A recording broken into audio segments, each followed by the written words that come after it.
왕하 6장을 펼치시기 바랍니다. 6장을 먼저 봅니다. 계속해서 엘리사 선지자입니다. 엘리야 선지자는 하늘로 승천했고요. 엘리사 선지자가 북쪽 이스라엘이죠. 남쪽 유다가 아니고요. 엘리야 엘리사는 북쪽 이스라엘입니다. 아합 임금님이 지나고 지독하게 우상 섬긴 임금님, 그 다음에 아시아 죽었죠. 엘리야 선지자 때. 그 다음에 엘리야 선지자 하늘로 산채로 승천하고 제자 엘리사가 사역을 감당하는데 큰 능력을 행한 그런 선지자인데, 그 6장 7장을 놓고 엘리사 선지자가 이렇게 엄청난 기적을 행하였다, 그런 관점으로 볼 것이 아니고, 이 6장 7장을 통하여서 우리 인간의 한계, 또 나 자신의 제한된 나 자신을 다시 한번 확인하는 그런 시간이 되겠습니다. 하나님께서 우리 사람에게 귀한 것을 많이 주셨습니다. 이 육체적인 구조 자체도 너무나 아름답고 귀하고, 또 우리에게 영혼을 주셨잖아요. 그 육체적인 이 물리적인 것 가운데 그 눈으로 보는 것이 얼마나 귀한 일입니까? 보는 것, 그 다음에 듣는 것, 또 말하는 것. 동물들이나 이 벌레들은 말을 못합니다. 물론 뭐 자기 나름대로 우리가 해독을 할 수 없으니까 말한다 하는 사람도 있습니다만은 말은 못하죠. 하나님께서 언어를 주시지 않았고요. 단지 신호입니다. 시그널을 어떤 신호음을 가지고 서로 어느 정도는 전달이 되겠죠. 그러나 우리 사람처럼 완벽하게 의사소통, 자신의 감정까지 드러내는 존재는 우리 사람뿐입니다. 그러니 얼마나 큰 축복이에요. 그 보는 것, 이 보는 것을 통하여서 글이라든지 아름다움이라든지, 또 요즘은 이 디자인, 이 모든 영역에 발달이 되어서 우리가 그 디자인을 보면서 감성에 감동을 받아서 물품을 선택하게 되는 것입니다. 보는 것 중요하지요. 또 하나님께서 이 눈을 주셔서 우리가 보기 때문에 위험에서 피할 수 있고 또 건강하게 살아갈 수 있는 줄 압니다. 듣는 것도 얼마나 중요합니까? 이 듣지 못하면 너무 답답하고요. 또 듣지 못하게 되면은 사고를 만날 수가 있겠죠. 그 듣는 것 때문에 안전에 많은 그런 혜택을 받을 수 있고요. 또 말이 얼마나 중요합니까? 말의 능력이 있고 이 말을 통하여 우리의 삶을 살아가는데, 오늘은 이 보는 것 또 듣는 것, 이 보는 것 듣는 것 하나님께서 우리에게 주신 축복이다 하는 것을 전제로 하면서 우리가 가지고 있는 이 보는 것 듣는 것이 전부가 아니고 나 자신이 한계를 가지고 있다 하는 것을 본문을 통해서 살펴봐야 됩니다. 그 내용을 이제 먼저 보는 것을 통하여서 살펴보기를 원합니다. 오늘 그 역사적인 배경은 북쪽 이스라엘하고 늘 잘 나오는 아람 나라예요. 시리아. 이 시리아 나라가 전쟁을 잘했기 때문에 북쪽 이스라엘을 늘 괴롭혔고, 또 북쪽 이스라엘이 우상을 많이 섬겼기 때문에 하나님께서 그 아람 나라를 들어서 치게 되는데, 그 이상한 일이 일어났습니다. 요즘은 뭐 또 전자장비가 잘 되어 있어서 옛날보다는 훨씬 적진에 대해서 파악을 잘 합니다만은, 옛날이야 뭐 구두로 전달하든 아니면 글로 써서 편지를 보내든 아무리 그 작전을 잘 짰다 해도 전달하는 그런 내용은 지금보다는 훨씬 못했습니다. 그러니 이 왕이 작전 명령을 내리고 장군들이 어떤 계획을 세울 때 말로 그렇게 전달을 하고 글로 전달하는 수밖에 없는데, 아람 나라가 북쪽 이스라엘을 치려고 하니까 미리 다 하는 거예요. 장소가 얼마나 중요합니까? 우리가 북쪽 이스라엘에 내려가서 그 장소에서 이렇게 공격을 한다, 그렇게 말로 전달하고 글로 전달하면 그 북쪽 이스라엘에서 미리 알고 그 장소에 피한다든지 아니면 그 장소를 이용해서 공격을 한다든지 이렇게 되니까 아랍 나라가 전쟁에 패하게 되는 거예요. 그러니 왕이 그 신하들을 모으고 걱정을 합니다. 그 내용이 11절에 나와 있는데 11절 6장 11절을 다 같이 읽도록 하겠습니다. 이러므로 아람 왕의 마음이 번뇌하여 그 신복들을 불러 이르되 우리 중에 누가 이스라엘 왕의 대응이 된 것을 내게 고하지 아니하느냐. 스파이가 있다는 거예요. 그 아랍 나라에 스파이가 있어서 이 스파이가 우리 서로 말을 통하여 글을 통하여 전략을 이야기하면 그것을 북쪽 이스라엘에 미리 빼내어서 전달을 해서 북쪽 이스라엘에서 알고 전쟁에 승리하는 것이다. 그러니 왕이 얼마나 걱정이 되겠어요. 미리 다 하니까 뭐 그 전쟁 질 수밖에 없거든요.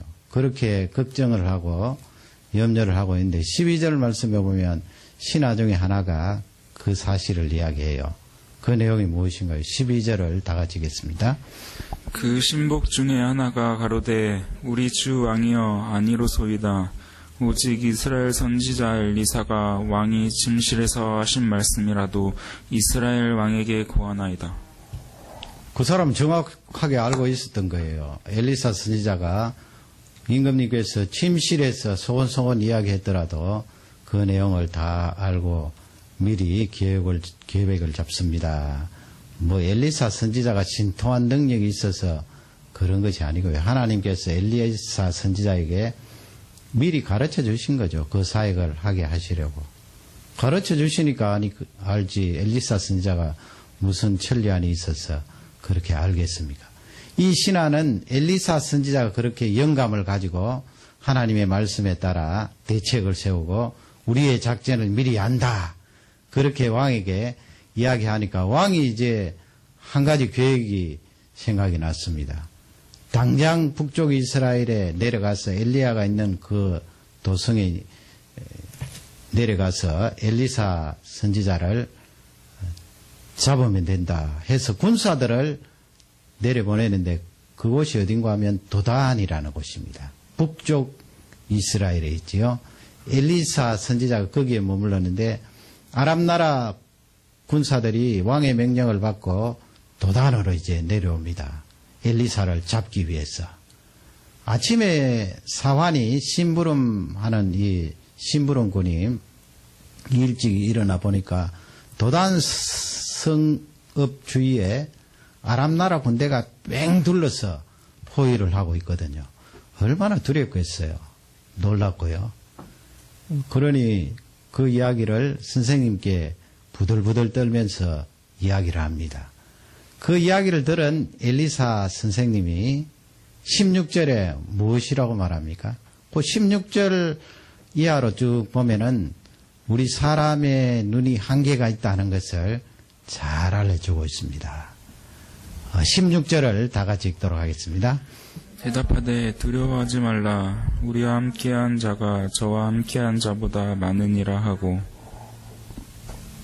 뭐라고 말합니까? 엘리사 선지자가 우리와 함께 하는 자가 하나님의 군대가 저 아랍 나라 군대보다 훨씬 많다. 그건 뭐 추상적으로 그렇게 엘리사 선지자가 말하는 것이 아니고요. 실제 엘리사 선지자는 그것을 보면서 심부름꾼에게 이야기를 하는 거예요. 그러니 이 심부름꾼과 엘리사 선지자 보는 것이 다르지요.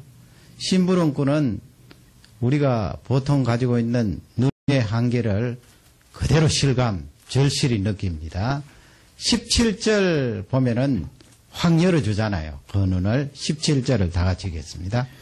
기도하여 가로되 여호와여 원컨대 저의 눈을 열어서 보게 하옵소서 하니 여호와께서 그 사환의 눈을 여심해 저가 보니 불말과 불병거가 산에 가득하여 엘리사를 둘렀더라.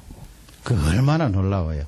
하나님께서 그 사환의 눈을 여니까 불병거, 병거를 탄 그 군사, 또 말을 탄 불군사들, 군대가 쫙 천사죠. 천사의 군대가 도단성 산에 꽉 있는 것입니다. 그러니 우리가 보고 있는 이 눈의 한계를 실감하지 않을 수가 없는 것입니다. 늘 살면서 그렇게 착각을 하죠. 내가 이 보고 있는 것이 정확하다. 내가 보고 있는 것은 틀림이 없다. 그 뭐 집을 짓거나 이렇게 큰 공사를 하는 분들 보면 눈으로 안 하지요. 아무리 기술자라도 눈을 가지고 이거 바르다, 틀리다, 한가름 안 해요. 그렇게 눈으로 하면 100개 100은 다 틀려요. 기구가 있지요. 기구 팍 이렇게 재는 최소한 물방울 표시를 해주는 수평 밸런스를 봐주는 그거라도 있어야 돼요. 아니면 첨단 장비를 사용해서 건물이 똑바로 기초가 되어 있는가, 그리고 기둥이 바로 서 있는가, 그걸 봐야 되는데, 사람의 눈은 한계가 있다는 거죠. 그 내가 보고 있는 것이 다 정확하다. 그렇게 하면 하나님 앞에 안 되는 것입니다.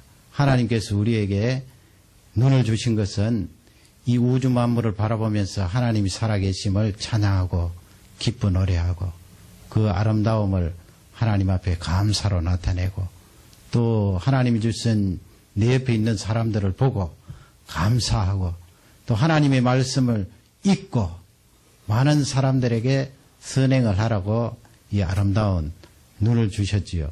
이 눈을 가지고 모든 것을 다 볼 수 있다고 생각하면 큰 착각입니다. 나의 눈은 한계가 있고 틀릴 수 있다는 그것을 우리에게 알려주는데요. 그 홍명보 감독이 이번에 월드컵 축구 감독 아니에요? 그런 말을 했어요. 그 선수들에게 저번에 그 런던 올림픽 할 때도 동메달 땄잖아요. 3등인데, 세계 3등인데, 그 8강에서 영국하고 이렇게 만나게 되는데, 잉글랜드, 축구의 종주국 아닙니까? 축구 만든 나라가 잉글랜드인데, 그 잉글랜드 감독이 그런 말을 했어요. 나는 한국 선수들 잘 모른다. 그리고 그 한국 선수들 알 필요도 없다. 그럴 때 홍 감독이 이런 말을 했어요. 이야, 저 말을 해주니 우리 선수들과 나는 너무 고맙다 그랬어요. 왜냐하면은 그 감독이 그런 말을 했기 때문에 업신여기는 거 아니에요. 깔보는 거 아니에요. 그러나 우리 선수들이 자신이 그 말을 들을 때 고맙다는 거예요. 왜 고맙습니까? 도리어 이겨보겠다는 그 마음이 한국 선수들 마음에 생긴다는 것입니다. 그러므로 이번에 월드컵 할 때도 뭐 알제리라든지 벨기에라든지 러시아 다 우리보다 뭐 강합니다만은 그래도 업신여기고 깔보는 말을 하지 말라는 것입니다. 그렇게 해버리면 상대방이 그 말을 듣고 호성감이라고 그러죠. 이겨보겠다는 그 마음이 더 커진다는 거예요. 그러니 홍 감독이 참 그 눈에 보이지 않는 것까지 잘 그렇게 지휘하는 감독입니다. 눈에 보이는 거 보면은 전력 따지고 누가 골 잘 넣는가, 작전을 어떻게 짤 것인가, 조직력을 어떻게 갖출 것인가 그렇게 할 텐데 홍 감독은 눈에 보이지 않는 그 영역도 굉장히 중요하기 때문에 함부로 다른 나라 선수들에 대해서 낮게 보는 그런 말은 하지 말아야 된다. 그것을 굉장히 강조하는 감독이에요. 그 눈에 보이는 것만 중요시하지 않는다는 것입니다. 참 중요한 거 아니에요? 지금 엘리사 선지자가 그렇게 불말과 불병거를 탄 하늘의 군대를 보면서 마음이 얼마나 든든하겠어요. 눈을 열어서 인간의 한계를 열어서 보여주신 그 하나님을 찬양하면서 이번에는 또 어떻게 하는가 하면은요. 19절 말씀에 가면 그 아람 나라 군대가 이제 포위했다가 올 거 아니에요. 엘리사 선지자에게. 오니까 19절 말씀 우리 다 같이 읽겠습니다. 엘리사가 저희에게 이르되 이는 그 길이 아니요 이는 그 성도 아니니 나를 따라오라. 내가 너희를 인도하여 너희의 찾는 사람에게로 나아가리라 하고 저희를 인도하여 사마리아에 이르니라. 그 19절 앞에 18절 말씀에 보면 엘리사 선지자가 기도하지요. 하나님 아버지 저들의 눈을 어둡게 하옵소서. 뭐 깜깜하게 시각장애인이 되게 하옵소서 그 말은 아니에요. 눈을 뜨고 길도 보고 산도 보고 사람도 보지만은 인간의 한계를 절대적으로 느끼게 해 주십시오. 내가 이렇게 눈을 뜨고 보고 있으면서도 이렇게 모를 수가 있나 철저히 실감하도록 하나님 아버지 저들의 눈을 어둡게 하옵소서 하면서 그 아랍나라 군대를 인도에서 도단에서 북쪽 이스라엘 수도 사마리아까지는 길이 험해요. 그런데 엘리사 선지자가 그렇게 인도에 가니까 아랍나라 군대가 그냥 멍청하게 길은 보면서 산은 보면서 줄줄 따라오는 거예요. 어디까지 왔습니까? 사마리아 성까지, 수도까지 들어온 거예요. 적군이 엘리사 선지자를 잡으러 전쟁하러 왔다가 엘리사 선지자에게 끌려서 사마리아 성까지 들어오는 것이 웬일입니까?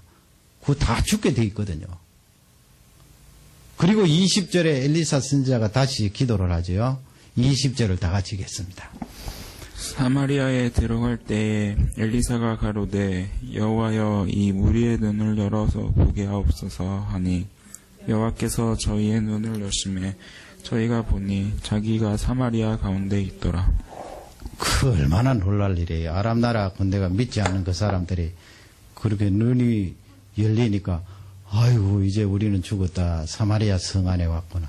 적진 가장 깊숙한 곳에 들어와서 이제는 꼼짝없이 죽었구나.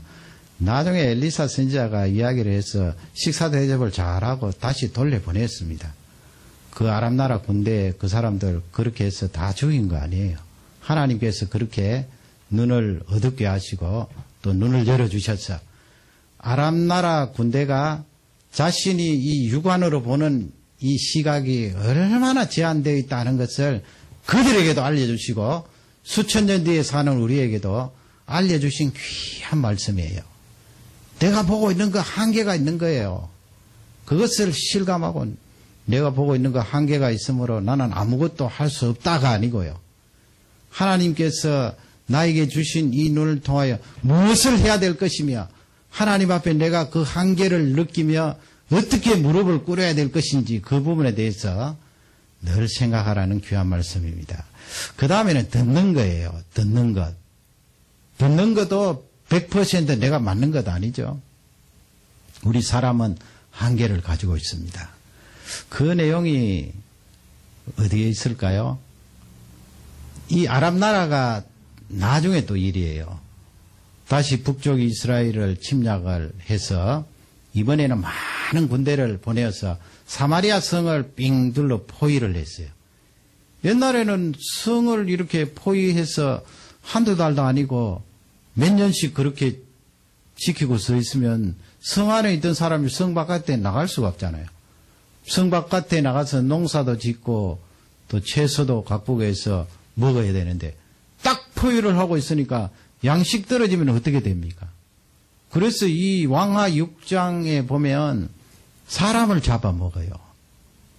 그 전쟁이 일어날 때 그런 일이 한두 번 아니에요. 북한에도 그런 이야기들을 얼마나 많이 들어요. 사람을 잡아먹는다고. 먹을 것이 없으니까 말이죠. 그리고 6장 25절에 보면 거기에 비둘기똥이 있어요. 비둘기똥도 얼마나 비싼지. 그리고 낙이 머리를 팔아요.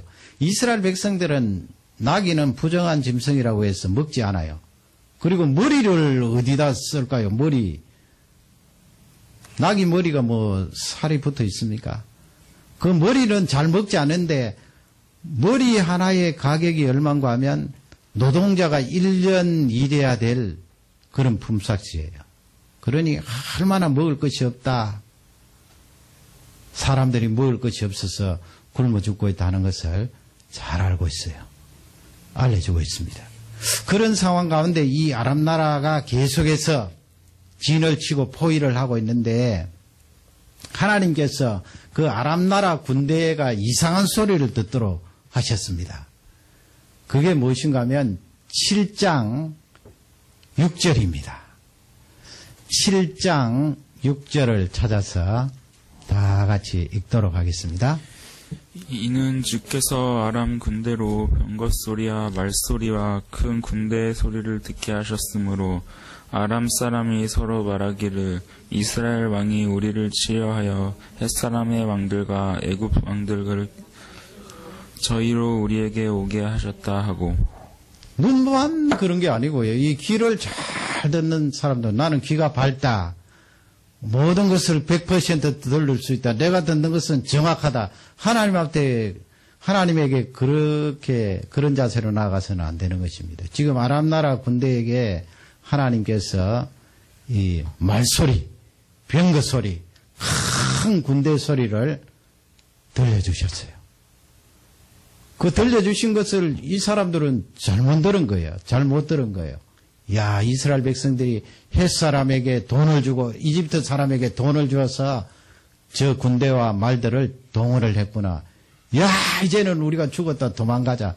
포위를 해서 그렇게 둘러싸고 있던 아람 나라 군대가 7절에 보면 다 도망가는 거예요. 7절을 다 같이 읽겠습니다. 황혼에 일어나서 도망하되 그 장막과 말과 나귀를 버리고 진을 그대로 두고 목숨을 위하여 도망하였습니다. 참 얼마나 어리석어요. 그 사마리아 성을 포위를 하고 이제는 저 북쪽 이스라엘 사람들이 항복할 것이다. 전쟁은 우리의 승리일세 그렇게 했는데 이상한 소리를 듣고 야, 이집트 군대가 온다. 햇사람의 군대가 온다. 그 들은 것을 가지고 엉터리로 그렇게 해석을 하는 거예요.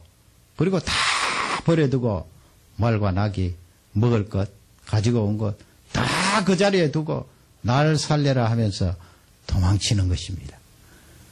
우리 사람의 듣는 것의 한계를 잘 알려주는 귀한 말씀이에요.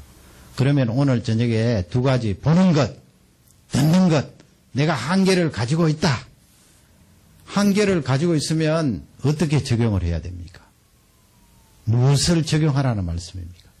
1절에 보면 엘리사 선지자가 이 아람 나라가 도망가기 직전에 그런 말씀을 하셔요. 물론 하나님께로부터 말씀을 받아서 7장 1절입니다.